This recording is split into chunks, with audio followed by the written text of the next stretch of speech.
Сябры, прывітанне ўсім, з вами Ян Кадрашенко, за камерай Розмарынка. І мы выйшлі ў Пінск, каб даведацца, наколькі добра пінчакі ведаюць беларускія словы. Давайте пачнем. Итак, спадарня Ксенія, добрый вечар. Першае слово, якое я вам задам, гэта крывасмок.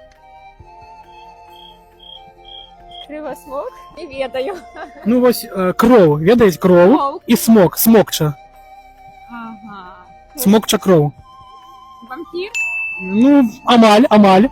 Комар? Не. Кровопийца, да? Да, правильно, так. Шановная, ідзем далей. Конік.